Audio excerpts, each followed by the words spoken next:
wrong? Oh, this? This is my knitting. I've been a knitter for some time. I don't know. Maybe my grandmother. Your grandmother taught you how? But you didn't get it? Oh, knitting's easy and fun. I've got just a few minutes. I can probably show you and get you on your way to your first project right away. Sound good? Okay. Come on.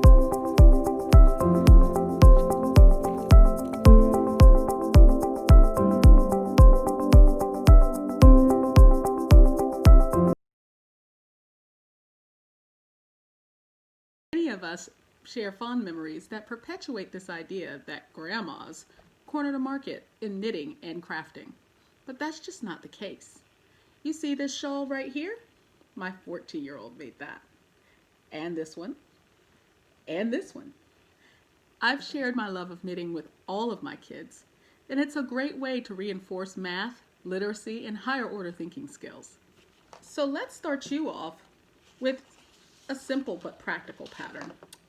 I know just the thing. Grandma's favorite dishcloth. I have a few samples right here for you.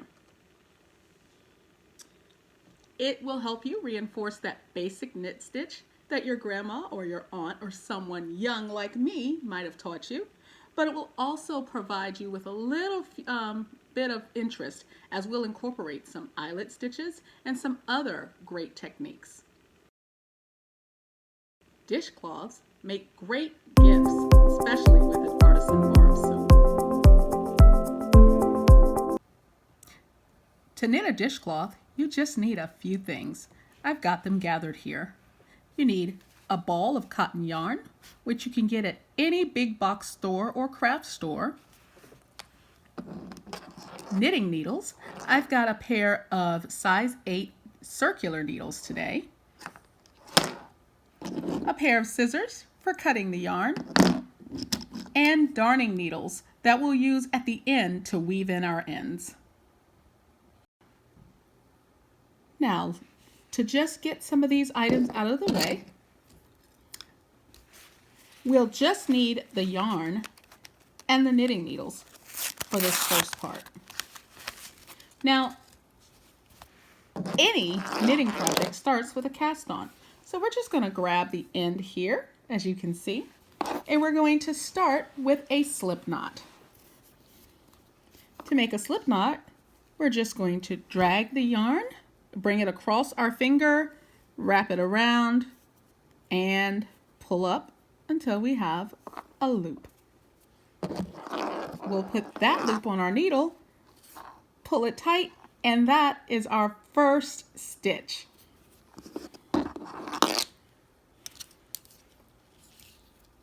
To knit the cast on, we will start by moving this yarn to the tip of our needle, and with our second needle, we will move into that loop, insert this needle into that loop, wrap the yarn around, and bring it through. Then we will twist the other needle and catch that loop, and now we've got 2 stitches on our needles. The grandma's favorite dishcloth starts with 4 stitches, so we'll just repeat that process 2 more times. Insert the needle, wrap the working yarn around, pull it through, and then twist and catch.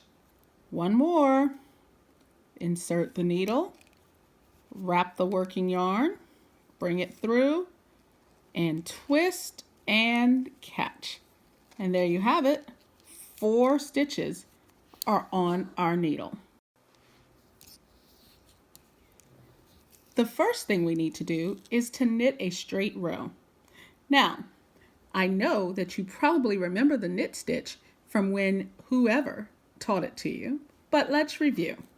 In order to complete a knit stitch, we have to insert that needle,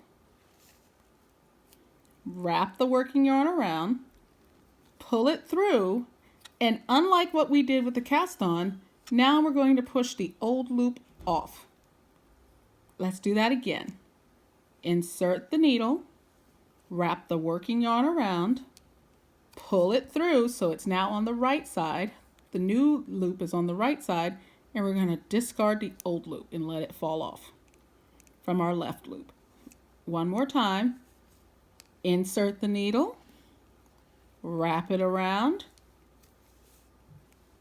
pull it through, discard the old loop. This reminds me of a rhyme that I was taught. In through the door, around the back, through the loop, and off jumps Jack. And there you have it, our first row. Now that you've completed your first row, you're ready to start the knitting pattern for this dishcloth. This dishcloth works up into a square. We build this in halves. The first half of the dishcloth allows us to create an increase in stitches or loops on each row so that we get that triangle. We're going to create those loops or those increases using a process called a yarn over. This technique will allow us to have an eyelet or a hole along the side that will be decorative in nature. So to start, on this first row, we're going to knit the first 2 stitches. Remember, in through the loop, bring the yarn around, back through the loop, and throw the last to the ground. So that's 2 different rhymes for you to remember the process of knitting. Once we've knit 2 stitches, we're going to do a yarn over. To do a yarn over, we bring this working yarn from the back between the 2 needles to the front and back again, looping that working yarn, creating a loop around that yarn. And then we just keep knitting until the end of the row. 1 and 2. And then we turn our work. When we turn our work, we just put that work back into our left hand to prepare for knitting the next row. So we turn it around and get ready to roll. It's the same pattern again. We're going to knit 2, knit 1, knit 2. We're going to wrap around and yarn over by bringing that yarn between the 2 needles and back around to the back again. And then we're going to knit until the end. So we've done this process twice now. So we should have 6 stitches on our needle when we are complete with this row. And let's see. 1, 2, 3, 4, 5, 6. We've got 6 stitches, so we're going just fine. All right, so we're just going to keep repeating that until the total number of stitches on our needles is 44. So just keep going and meet me back here when you've got 44 stitches. Hey, how did it go? Isn't it fun to see your progress? So I'm sure you're eager to finish, so let's jump right in. So at this point, you've already knit the first half of your dishcloth. This is what that would look like. You've increased to 44 stitches, and you can see that you've got the eyelet rolls, the eyelet detail along each side. And now, while you've spent the first half increasing out, it is now time for us to bring that back to build the other half of the square. So let's jump right to it. In order to build the second half of this dishcloth, you're going to have to decrease.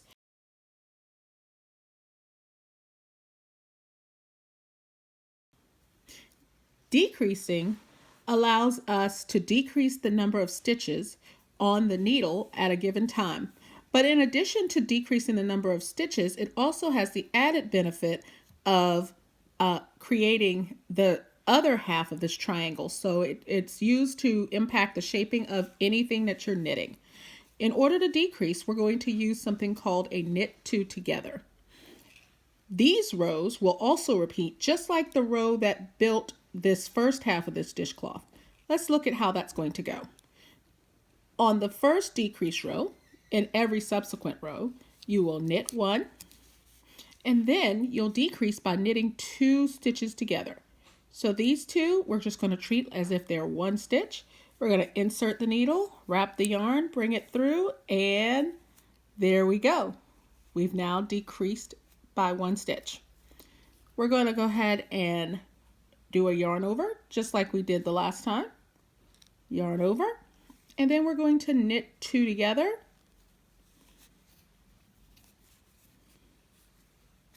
Again, and then we'll just knit to the end. That yarn over is going to do the same thing as before. It does add a stitch, which is why we knit 2 together twice. So we decrease twice, but increase once. So we still have a net loss of 1 stitch on this row. Then we'll just knit to the end.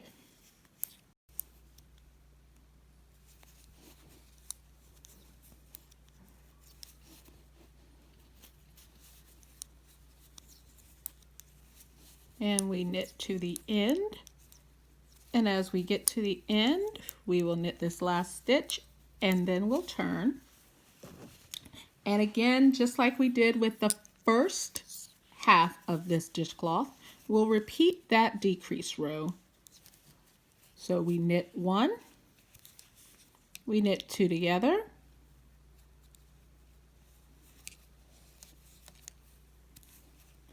we wrap to yarn over, and then we knit 2 together again, and we just keep on knitting until we get to the end.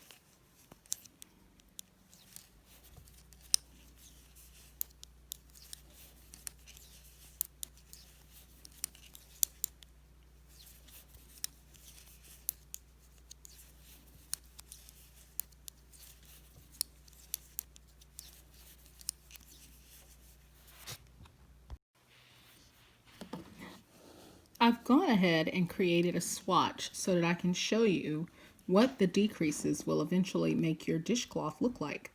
I also am going to use this to show you how we will bind off, which is the next thing that we will do once we decrease down to 4 stitches.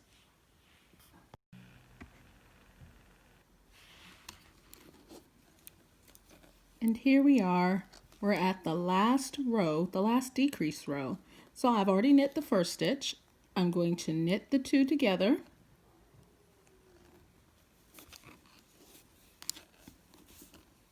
Wrap, and then look, I'm going to knit 2 together, and there's no further action needed because I am already at the end of the row, and there's only 2 other stitches there's no other stitches I can knit 2 together with.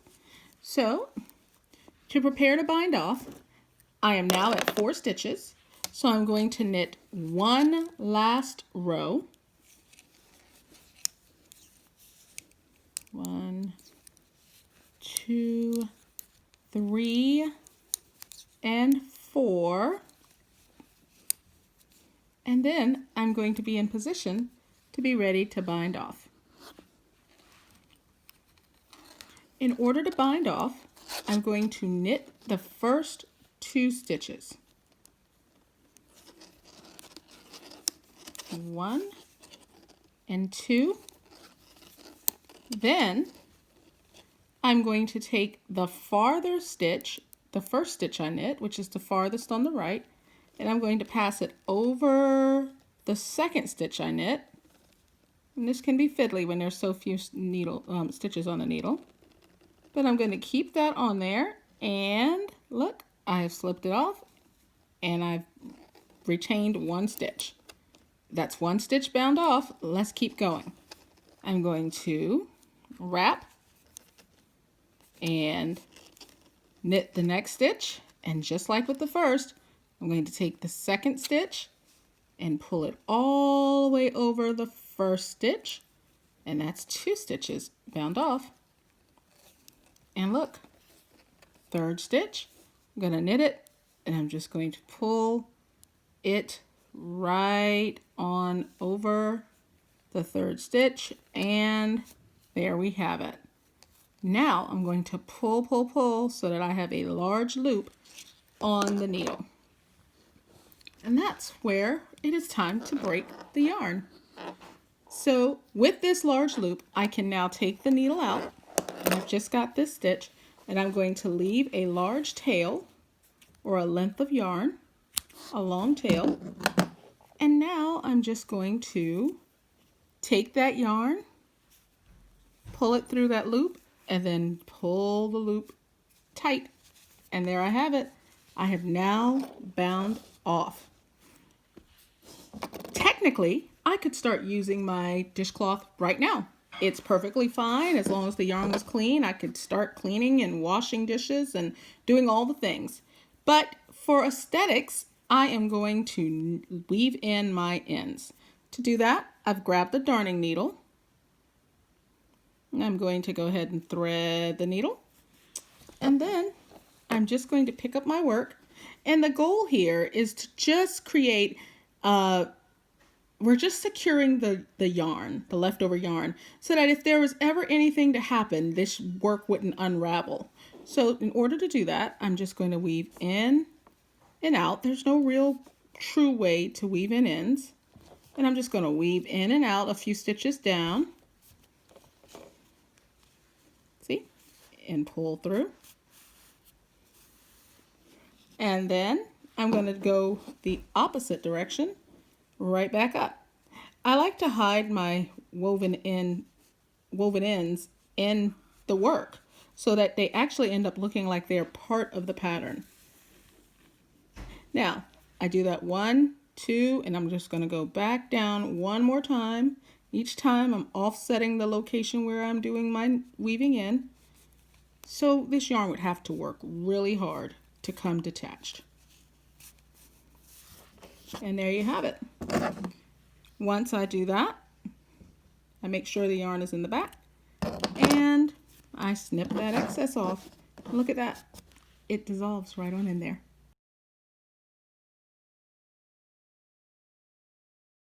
And there you have it. Wasn't that easy? Voila! Your own first dishcloth. I'm so happy that you came and stopped by to spend time with me in my craft room today. Just remember, keep knitting. And if you ever need any more help, I'm just a chat away. Bye-bye.